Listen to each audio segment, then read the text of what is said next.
Um artista, com Lalo Barbas e Rodrigo Marta.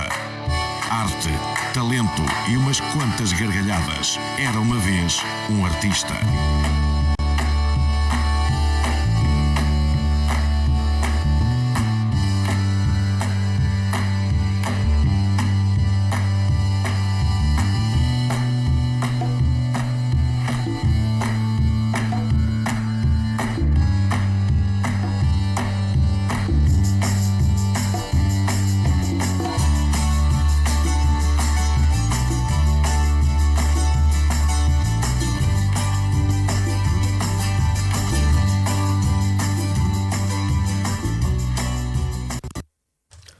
Muito boa noite a todos, feliz dia 16 de abril de 2026, são neste momento 9 e 5 e 43 segundos e temos o gosto de vos dar início ao episódio do Era uma vez um artista com a nossa 10ª convidada. E tinha mesmo que calhar neste dia, 16 de abril, Dia Mundial da Voz. Unimos-nos todos aqui para mostrar um bocadinho das nossas vozes e das nossas histórias, em particular da história da nossa convidada de hoje, que é uma convidada muito especial, com uma carreira muito forte ligada à saúde mental.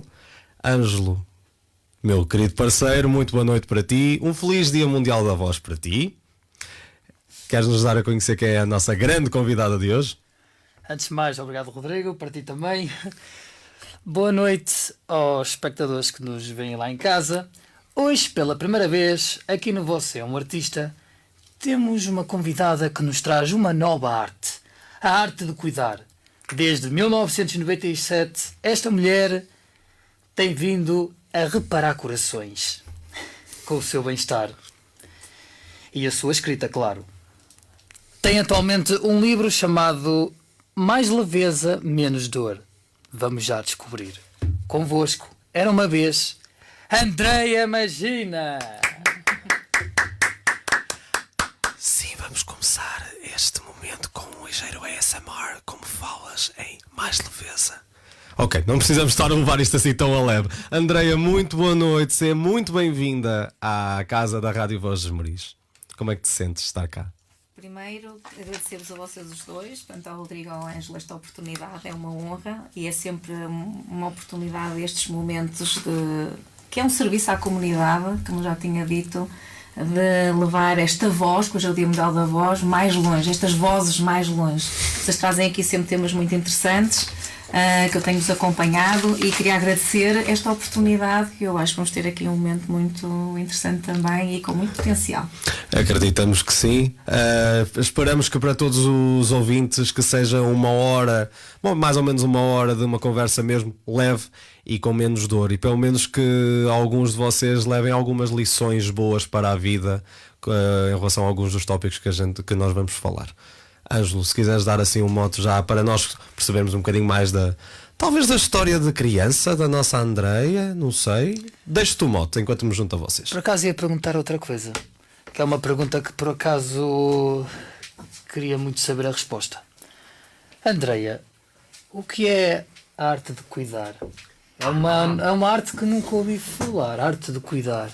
É verdade. O que é a arte de cuidar? Ora bem, parece que os profissionais de saúde, mas não só, as pessoas que gostam de entregar ao outro, que têm muitas vezes esta missão de cuidar do outro, isto também tem a sua arte.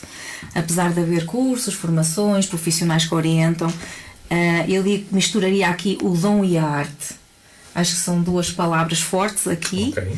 E realmente cuidar também é uma arte, efetivamente. E eu, no papel profissional de saúde, e já com algum percurso, algum caminho, basicamente 29 anos, percebo que às vezes nós podemos ter um profissional com a melhor formação, muito bom a nível técnico, muito bom a nível de conhecimento, mas depois há ali um toque especial que se prende muito com a relação do outro.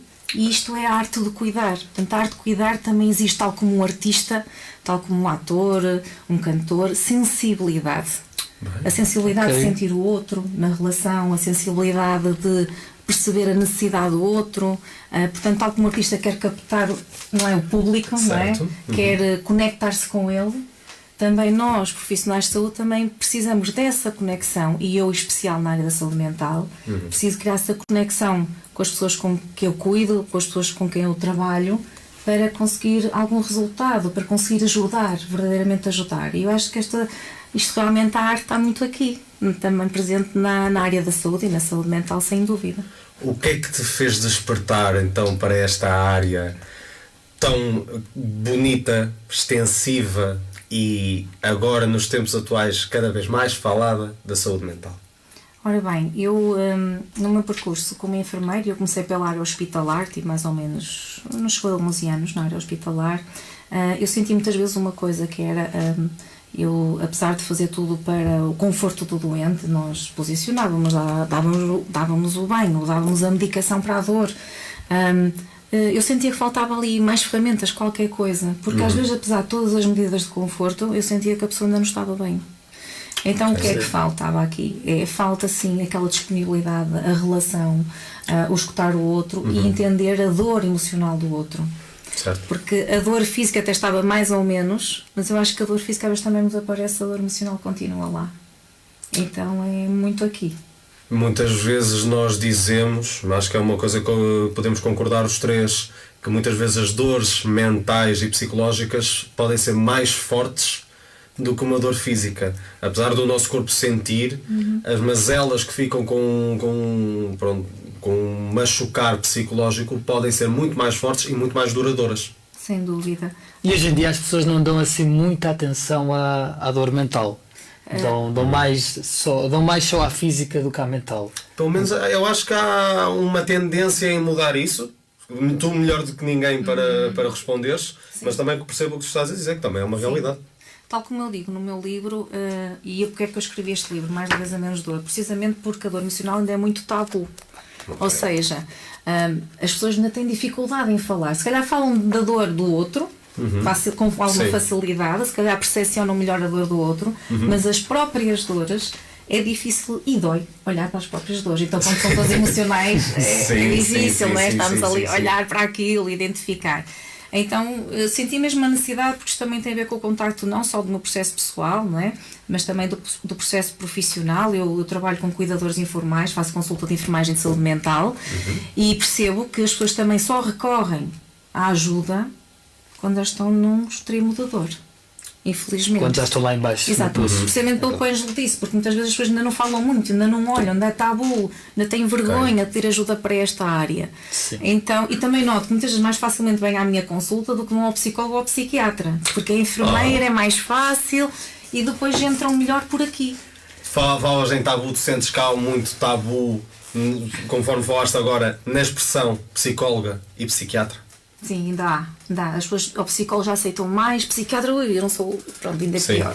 Pois ainda sentes que há um certo complexo ao ir ao psicólogo nos dias de hoje? Sim, psiquiatras, sim, ainda há. Principalmente tem pessoas de alguma idade. Eu tive uma experiência muito engraçada, os meus cuidadores são todos bastante idade e tenho alguns homens, que é engraçado, e um dos meus cuidadores já tem 70, tem muitos já, cuida da esposa que tem demência. E ele chegou já num processo de consulta de mais de meio ano. Numa das consultas disse-me assim: enfermeira, vou-lhe dizer uma coisa que nunca disse nada a ninguém, eu vou ser muito sincera consigo. Eu achava que isto de psicólogos e de consultas de saúde mental, isto era frescura, que não dava em nada, mas posso dizer que tem-me ajudado imenso. Ele já está comigo há bastante tempo na consulta. Tem sido fundamental para mim. Agora eu sou o próprio que recomendo outros homens, até que são cuidadores e tudo, para ter este tipo de consultas e de ajuda. É muito engraçado. E depois também diferenciar, ver a postura do masculino e do feminino, as gerações. Eu acho que as gerações mais novas têm mais facilidade, aceitam melhor ir à psicologia, que os próprios pais também já encaminham quando precisam. Gerações mais velhas, não é, com mais idade, e é o caso dos meus cuidadores, temos muitos cuidadores de idade, ainda têm alguma dificuldade, mas depois de eu fazer o primeiro contacto, facilmente, lá está, cria conexão e eles ficam e realmente... Pois é, agora perguntar isso, essas pessoas que têm esse complexo de que ir à psicóloga é porque estamos malucos, tu sentes que essas pessoas que têm esse complexo, ao terem, por exemplo, ao terem a primeira consulta, já saem de lá com outro comportamento, com um comportamento de, afinal isto até resultou, se calhar eu é que estava aqui a dizer... Eu acho que tem a ver com aquilo que eu disse há um bocadinho, a conexão com o terapeuta. Pois. Okay. Portanto, nós não conseguimos fazer trabalho psicoterapêutico se não houver uma conexão, uma ligação. Eu até posso ser um excelente profissional, mas se a pessoa em que eu vou intervir ou com quem eu vou trabalhar, se não sentir conexão comigo ou com outro profissional, pode ser um psiquiatra, um psicólogo, não se consegue fazer trabalho terapêutico. E a base é a relação. Só numa relação verdadeira de ajuda e quando há conexão, em que as pessoas são uma equipa, é assim que eu digo sempre, somos uma equipa. Isto não há patamares ou inferiores ou superiores, eu não estou em nenhum patamar, nós somos duas pessoas com necessidades diferentes, com potenciais diferentes, e eu falo sempre em equipa. Tudo que é desenhado com aquela pessoa, a estratégia, uma parte não existe sem a outra. Claro, eles Exatamente. contribuem para o processo deles. Pronto, e isto é muito interessante. Eu já tenho feito uma coisa muito engraçada, que é, às vezes as minhas colegas referenciam-me a alguns cuidadores, mas eles estão renitentes em vir à consulta ao centro de saúde. Então eu fazemos ao contrário, eu vou com as minhas colegas ao domicílio, para a pessoa me conhecer, para te criar tal conexão, e a partir daí já consigo trazê-las à consulta. Ainda há pouco tempo me aconteceu que uma moça relativamente jovem, 30 e tal anos, que estava assim, mas depois gostou, criou ligação e ela já está nas consultas no centro de saúde. Deste logo uma primeira impressão de abertura, de acessibilidade. Sim, e eu acho que as pessoas precisam sentir o terapeuta, quem é o terapeuta, precisam vê-lo, sentir. Pronto, eu acho que isso sentir conforto, é muito engraçado, portanto, essa questão da relação. Bem, Isto é uma arte. sem dúvida, lá está. Sim, a arte de cuidar realmente. Sim. Sem Não é dúvida. para qualquer um ter essa habilidade de ajudar a pessoa, Sim, de chegar a elas, não é? chegar a elas, Chegar a sim. elas, não é? Elas também têm que De fazer com que a pessoa ultrapasse a sua dor, não é? Sim, depois não é tem um muito processo, como é óbvio, porque levar as pessoas a olhar para as suas dores é muito desafiante, não é? Porque as pessoas, quando vão a uma consulta, não querem sentir dor, não queriam sentir dor, mas vão ser confrontados e eu explico o processo. Sim. E sinto que há pessoas que às vezes ainda não estão preparadas para fazer o processo, eu sou a primeira a dizer isto, e há pessoas que já estão. Então eu vou levá-las a olhar para umas feridas emocionais, para uma dor, e vamos ressignificar essas dores, vamos trabalhar nelas, vamos arranjar estratégias para eles trazer leveza ao dia-a-dia deles, estratégias para lidar com as pessoas que cuidam, estratégias de autocuidado, passa muito por aí. Ok. E então isto acaba por ser um processo, um caminho, não é? Pronto, acaba por ser isto. Acabas por concordar então ao dizer que a dor não se elimina, a dor supera-se. Supera-se e aprende-se a lidar com ela. Ok. Mas depois, lá está, dor e sofrimento são duas palavras completamente diferentes. O sofrimento também tem um lado muito importante para ti, não é? E isso também digo no livro, que não são palavras minhas, mas é uma expressão que eu uso também, que é a dor é inevitável, sofrer é uma escolha. Bem. Okay. É isto. Fica já aqui a primeira frase para os nossos ouvintes ficarem a refletir. André, uma pergunta agora, pronto, pessoal minha, que eu por acaso nem preparei esta pergunta, surgiu mesmo agora. Eu, pronto, confesso que já tive assim algumas sessões em psicólogos, não muito, mas já cheguei a ter, e eu sempre achei que um psicólogo também é um hacker, também nos consegue hackear o cérebro. Eu sempre achei isso. Ok. Eu estava a ver onde é que queria chegar com hacker, E mas já assim, ok. e já houve psicólogas Ok. que disseram, que chegaram-me a dizer: vais escrever o que tu sentes, vais escrever os teus pensamentos e eu vou hackear o cérebro. Já houve psicólogas que disseram isso. Que giro. Isso é verdade. Vocês, para além de psicólogos, têm essa habilidade de conseguir hackear o cérebro das pessoas, porque vocês conseguem entrar, entre aspas, no cérebro da pessoa e descobrir o que é que a pessoa está a pensar. Há muito jogo de leitura da personalidade, da postura da pessoa. É assim, isto depois depende também da preparação dos profissionais da área mental. Nós na área mental temos vários tipos de profissionais, temos psicólogos, enfermeiros de saúde mental, psiquiatras, e depois pessoas que se especializam em determinadas áreas dentro da área mental, e depois depende do investimento também que cada um faz, não é? E da experiência. É verdade que nós com o tempo e com alguma experiência conseguimos muito bem ler a pessoa, não é? E eu, por exemplo, fiz mesmo uma formação em leitura corporal. Ok. Isto facilita, são ferramentas que nós vamos utilizando. O que é isto de hackear o cérebro? Que estás a dizer que eu acho que achei muito interessante, achei muito giro, que eu nunca tinha ouvido essa expressão. Vai ficar. Agora vou dizer aos meus utentes, agora vou hackear O cérebro. Pronto, o que é que acontece? É que realmente, o que é que este processo que eu disse há um bocadinho, nós levamos as pessoas a olhar para algumas emoções, para algumas histórias de vida. E depois o que é que fazemos? Trazemos isso ao de cima e vamos ressignificar aquilo. Ou seja, vamos ajudar a pessoa a olhar para aquela história de forma diferente, dar-lhe um significado de forma diferente e também mostrar que aquilo provavelmente está no passado. Sei. E que também as nossas emoções, tudo que é emocional, fica gravado no corpo, há uma memória que guarda isso, e se nós não trabalharmos nisso, nós podemos desenvolver doença física. É a psicossomática que explica isto. Ou seja, estes processos todos de nós percebermos que a doença física, apesar de nós fazermos a divisão saúde mental, saúde física, não há divisão, e a minha perspectiva é saúde integrativa, e também sou terapeuta integrativa, ou seja, tenho formação na área integrativa e tenho outra visão também por ter estas formações todas, e também especializei-me no trauma. Precisamente trabalhar o trauma tem a ver muito com esta questão da dor e com as dores e com as memórias que ficam gravadas em nós. Sim. Podem vir de infância até do útero materno, por aí afora.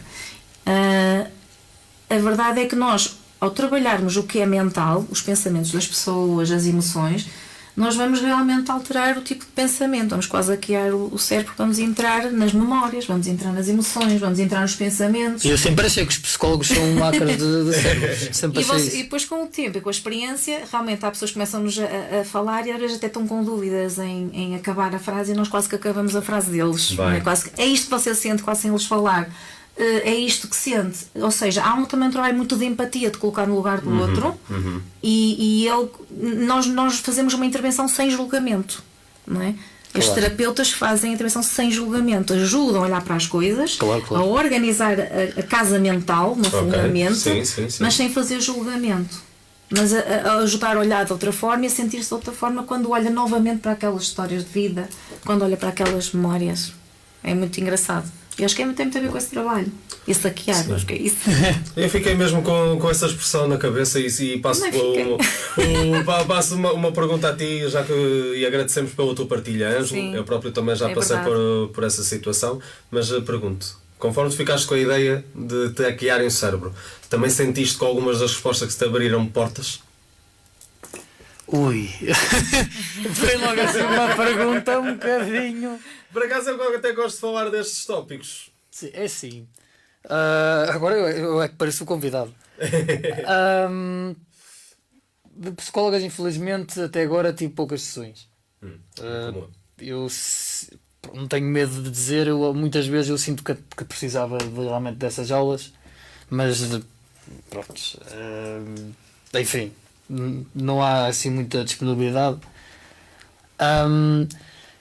É assim, abrir portas em que sentido? Dar-te a entender que há outros rumos. Ok. Outras soluções, estratégias, exatamente. outra forma de lidar com as situações. No que toca a psicólogas, até agora fui a muitas poucas sessões, mas confesso que havia uma professora minha no meu 5º ano até ao 9º ano, uma professora de apoio, que eu tinha um apoio, em que de facto ela, para além de professora, eu sentia que ela era a minha psicóloga, porque nós criámos ali uma relação ali, uma empatia tão grande que eu chegou a um ponto que eu desabafava tudo da minha vida àquela professora, e eu sentia essa professora, ela não é especializada em psicologia, é professora, mas eu sentia que ela parecia a minha psicóloga. E nessa professora eu sentia que ela muitas vezes conseguia-me hackear o cérebro. Porque ela, as respostas que ela dava, eu ficava tipo, era isto que eu estava a pensar, como é que ela sabe? Como é que ela adivinhou que eu precisava ouvir? Exatamente, exatamente, e de facto, sim, eu senti que ela abriu-me muito os olhos e fez-me também crescer, essa professora. há muitas pessoas que têm esta capacidade, este dom, sem ser profissionais propriamente da saúde mental. Há pessoas que têm uma capacidade de relação. Eu conheço aqui outra pessoa que... Deus. O Rodrigo, não estávamos a falar disso, é verdade, Rodrigo. Isto tem a ver com a empatia. Há pessoas que naturalmente, vocês já viram isso no dia a dia, não é? Sim. Que alguém chega à beira deles e começa a falar da sua vida e a abrir-se, sentem confiança naquela pessoa, sentem empatia, sentem que aquela pessoa está presente, sentem que aquela pessoa está atenta. Certo. E conviver com algumas pessoas, claro. E vocês sabem, acho que vocês também fazem isso, nós lemos os outros quase eles sem falar, amigos, familiares, e conseguimos estar lá, parece que no momento certo dizer a palavra no momento certo, ou estar ali presente no momento certo para os escutar, que a escuta é uma coisa que falta imenso. Eu falo muito mesmo na questão de gostar de abrir portas, e falas na confiança, é algo que eu aprecio muito nas pessoas. Ângelo, depois também quero ouvir a tua opinião perante isto, mas eu gosto muito quando as pessoas sentem essa confiança para o desabafo, de confiarem em nós como ombros amigos. Isso. É algo que para mim enche muito o coração, ainda mesmo agora no dia a dia, sinto muito isso. É engraçado que, pronto, falando assim um bocado num aspecto mais pessoal, eu ouço muito mais do que o que eu partilho. Então, mas não é com toda a gente que também sinto essa vontade de partilhar, mas eu agradeço, e é algo que enche mesmo o coração, saber que há pessoas que confiam de tamanha forma em nós, e quero saber mesmo se tu também o sentes, se também fazem isso contigo, mas é mesmo de encher o coração, as pessoas terem confiança para falar connosco, seja do que for. Isso é uma coisa que nos acompanha a vida. Certo. Já desde novos. Exato. Isso pode acontecer. Não sei se... Por exemplo, vou agora partilhar aqui uma história minha. Eu neste momento estou a estudar no Porto. Ou seja, vou todos os dias do Porto para o VAR, da VAR para o Porto. E mesmo ao lado, pertinho da estação de Porto de Campanhã, costuma muitas vezes estar assim uma senhora à janela, uma senhora já de idade. E uma vez eu costumo ir a pé, pronto, para o sítio onde eu estou a estudar, para a escola onde eu estou a estudar, e uma vez, isto para aí há uns mesinhos atrás, estava uma senhora, essa tal senhora estava na janela e começou: rapaz, venha cá. E eu, ok, pronto, fui lá à janela e ela começou a desabafar a vida dela. Começou a dizer que ela não era dali, que era de Vieira do Minho, que o marido já tinha falecido, que tinha os filhos e isto e aquilo, chorava, ria. Eu, por acaso, nesse dia, essa senhora teve sorte que eu estava com 2 horas de antecedência de ir para a aula. Portanto, eu tive para aí 1 hora a ouvir a senhora. E o que eu senti foi, ao eu estar lá na janela a ouvir, eu senti que a senhora ficou mais leve, ficou ficou com mais leveza. Menos dor, porque o que eu senti nessa senhora é que essa senhora estava na casa sozinha. Eu sentia que estava isolada, estava a sentir solidão. Sim. E, por exemplo, só para acabar, passado umas semanas tornei a encontrar essa senhora tornou a falar comigo. E aí já começava a abrir a janela e mostrar-me a casa. Que eu dizia, não preciso de ver, não preciso de... Portanto, pronto, foi algo que a mim também, pronto, fiquei feliz. E também pensei, quando nós temos tempo, acho que nós devemos ouvir os outros, porque eu não sei também se eu chegar a idoso, o que é que eu vou sentir, onde é que eu estou, quem é que vai estar à minha volta. E pronto, e este conceito de família realmente mudou muito, e nota-se muito o isolamento.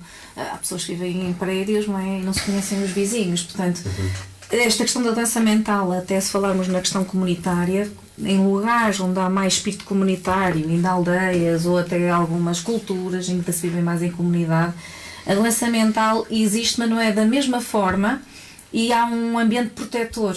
As pessoas, mesmo que têm algum problema, são vigiadas, são contidas, são suportadas. É muito interessante, e isso é uma coisa que é importante existir e que muitas vezes não há. Depois há outra questão, e eu também falo isto um bocadinho aqui no livro, que é: as pessoas recorrem à ajuda mesmo em último recurso, sabes, quando estão mesmo com muita dor. Sim. E eu digo que às vezes podem começar então por um livro.